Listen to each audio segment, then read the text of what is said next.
Hello everyone. তো আজকে কি আমরা খুব একটা ইম্পর্টেন্ট টপিকস নিয়ে আলোচনা দেখব। তো খুব একটা মজাদার টপিকস। ওকে, তো দেখি তোমরা তো অনেক পড়ছো 26 স্পেশালি যারা 25 যারা এডমিশন দিবা তাদের জন্য আসলে কোয়েশ্চনটা। তোমরা এই কোয়েশ্চনটা এটা বইয়ের ম্যাথ। ওকে, বইয়ের বইয়ের বাট এটা দিলে তোমরা ভাববা আবার আইআইটি থেকে তুলে দিচ্ছি নাকি, এরকম কিছু না। খুব সিম্পল একটা জিনিস। সেটা কি, তোমাকে একটু চিত্র দেওয়া আছে, চিত্র থেকে বলতেছে তোমাকে জারণ বিজারণ রিঅ্যাকশনটা লিখতে হবে চিত্রটা দেখে। খুবই সিম্পল। তোমরা তড়িৎ রসায়ন পড়ে ফেলছো কেমিস্ট্রি, বাট স্টিল তোমরা কিচ্ছু বোঝো না। তড়িৎ ইভেন তোমরা তড়িৎ বিশ্লেষণ আর তড়িৎ রাসায়নিক কোষ দুইটা যে আলাদা কোষ এবং দুইটার মধ্যে পার্থক্য কি অনেকে এটাও জানে না। খুবই হতাশ করা বিষয়। ওকে, আচ্ছা আমি একটা খুব সিম্পল জিনিস নিয়ে আসছি। তো এখানে আমি বললাম এই যে তোমরা যদি বুঝে না পারো দেখবা যে কোথায় আটকে যাবা। এখানে কি হইতেছে, চিত্রটা তোমাকে বলা থাকবে না কিছু, জাস্ট এই কোয়েশনটা থাকবে, এরকম কোয়েশন থাকবে, তোমাকে আনসার করতে হবে। এটা এডমিশনের কোয়েশন, এটা আমার এডমিশন লেভেল। ওকে, তো এডমিশনের জন্য কেমন কোয়েশনগুলো হয় সেটা তোমাদের একটু বোঝানোর জন্য আমাদের এটা একটু তোমাকে দেওয়া বেসিক রসায়নে। ওকে, তুমি বেসিক কিভাবে বুঝবা, এখানে তোমার কিরকম কোয়েশনগুলো হবে, খুব যে হার্ড করবে এরকম না। তোমার দেখবে তুমি বুঝছো কিনা জিনিসটা। তো কেমনে করবা, একটু ট্রাই করো নিজেরা, একটু ট্রাই করে দেখো পারো কিনা। ওকে, তারপর কি আমি করে দিতেছি, খুব ইজি নর্মাল জিনিস। ওকে, খুব নর্মাল জিনিস যদি একটু বুঝো আর কি। আচ্ছা, আই থিঙ্ক তোমরা পজ করে ট্রাই করছো। আই থিঙ্ক ম্যাক্সিমাম পারার কথা না। ওকে, বাট বই থেকে পড়ে থাকলে হয়তো মুখস্থ করে থাকো তাহলে পারে ফেলতে পারো। বাট আমি একটু বুঝাই এখানে চিত্র দেখে তুমি কি বুঝতেছো। ফার্স্ট অফ অল বুঝতে হবে এটা কি তড়িৎ রাসায়নিক কোষ নাকি তড়িৎ বিশ্লেষণ কোষ। তুমি অবভিয়াসলি দেখতেছো এখানে একটা লাইট জ্বলতেছে, তাহলে 100% এটা কি তড়িৎ রাসায়নিক কোষ। তড়িৎ রাসায়নিক কোষে কি হবে, বিদ্যুৎ উৎপন্ন হবে। কথাটা বুঝছো? ওকে, তাহলে এটা আমার একটা সরল ভোল্টাইক কোষ। ওকে, এক প্রকোষ্ঠ বিশিষ্ট কোষ। আমরা কিন্তু সবচেয়ে কমন বিশিষ্ট যেটা দেখি তড়িৎ রাসায়নিক কোষে দুই প্রকোষ্ঠ বিশিষ্ট, যেখানে আমরা লবণ শীতল দিয়ে যোগ করে এই একই কোয়েশন বারবার চালাই। বাট ওইটারই একটু যদি ভিন্ন কোয়েশন দেই তাহলেই দেখবা তোমরা আটকে গেছো। এটাই তোমরা দেখাচ্ছি। তাহলে এখন আমাকে এখানে বুঝতে হবে জারণ বিজারণ রিঅ্যাকশন করার জন্য আমাকে কিন্তু বুঝতে হবে অ্যানোড ক্যাথোড বুঝতে হবে। ওকে, অ্যানোড বলে রাখি, রিমাইন্ড দিয়ে রাখি, অ্যানোড পজিটিভ আর ক্যাথোড নেগেটিভ। ওকে, আর অ্যানোডে অলওয়েজ জারণ হবে, ক্যাথোডে অলওয়েজ বিজারণ হবে। এখন এই দুইজনে কে অ্যানোড কে ক্যাথোড এটা কেমনে বুঝবো, এটা একটা কোয়েশ্চেন না? এটাও যদি বুঝে পড়ো তাহলে বুঝে যাবা।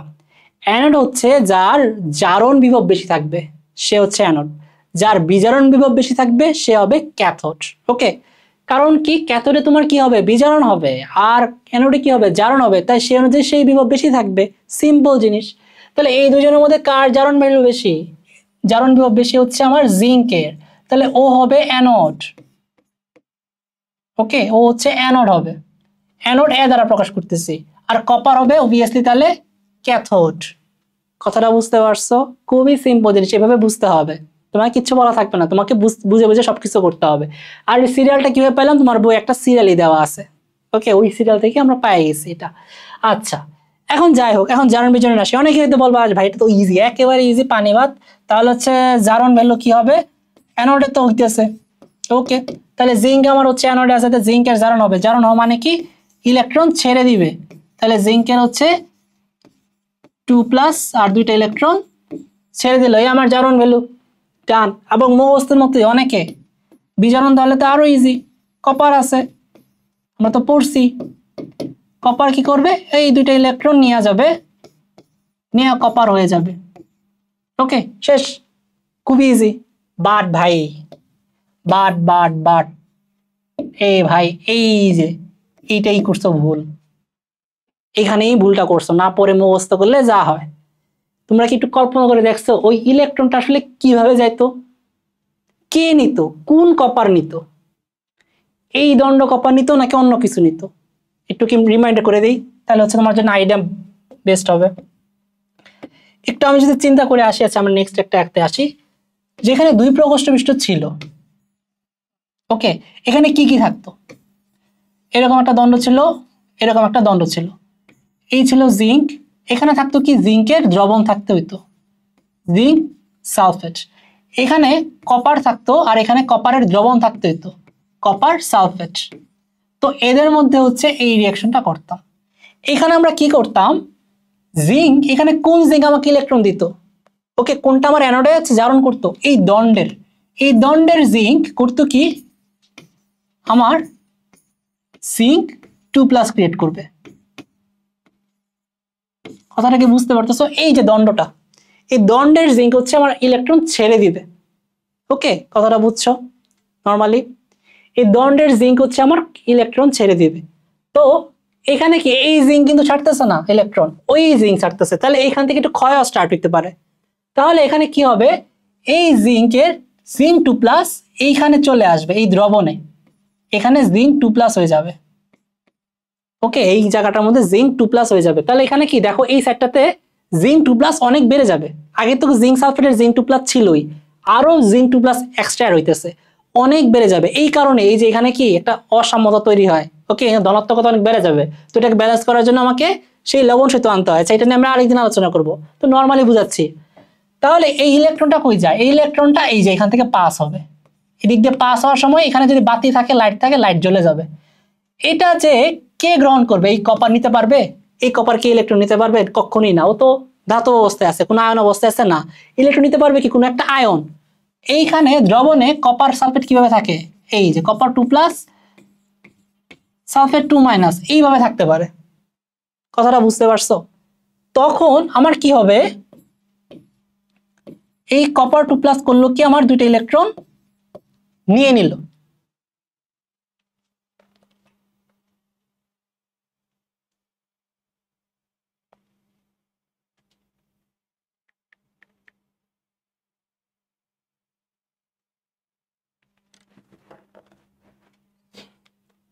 এখন নিয়ে নিয়ে তাহলে কি করবে, এই যে এই বান্দা কি দ্রবণের কপার, তখন সে এই কপার রূপান্তর হবে, এই ধাতব কপার রূপান্তর হবে, নর্মাল আয়ন না, নর্মাল।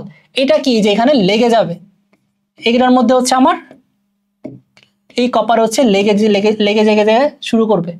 কথাটা বুঝতে পারছো? তাহলে ইলেকট্রন গ্রহণ করে কোন কপার, দ্রবণে থাকা কপার, নট এইটা দণ্ডে থাকা কপার না। তাহলে এখন আমি যে কোয়েশনে আসি, ইলেকট্রন কি এই দণ্ড, এই কপারটা তো দণ্ড, দ্রবণে কোনো কপার আছে? দ্রবণে কোনো কপারই নাই। দ্রবণে কে আছে চিন্তা করো তো। এখন দ্রবণে আছে সালফুরিক অ্যাসিড, সালফুরিক অ্যাসিডটা কিভাবে ভাঙবে, H+SO4 2- এই আকারে ভাঙবে। তাহলে এখন তুমি বলো এটা কি হবে, এই বিজারণ কি হবে? কখনোই হবে না, এটা আমার কখনোই হবে না। তাহলে কোনটা হবে? সঠিক আনসার হবে হচ্ছে গিয়ে, এখানে ইলেকট্রন গ্রহণ করতে পারবে কে, সালফেট নাকি হাইড্রোজেন? তুমি বলো কার ইলেকট্রনের অভাব? এইটা তো আই থিঙ্ক কমন সেন্স।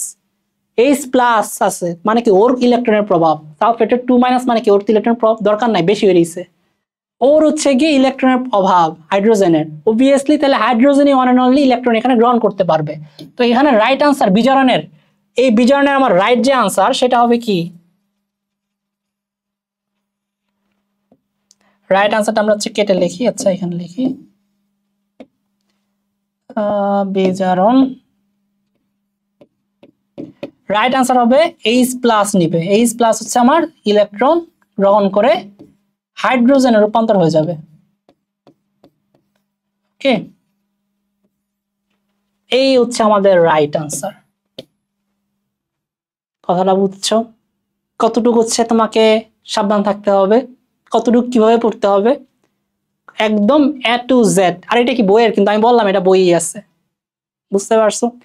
তো আই হোপ সো হচ্ছে গিয়ে তোমার এই জিনিসটা ভালো লাগছে, শেয়ার করে দাও। যারা যারা তোমার ফ্রেন্ডে জিজ্ঞাসা করো সে পারে কিনা এই জিনিসটা, যে পারবে ধরে রাখো ও খুব ভালো রেজাল্ট করবে। যে অঙ্কটা ফার্স্ট দেখাই পেরে পারবে তার মানে ও খুব ভালো করে পড়ছে বইটা।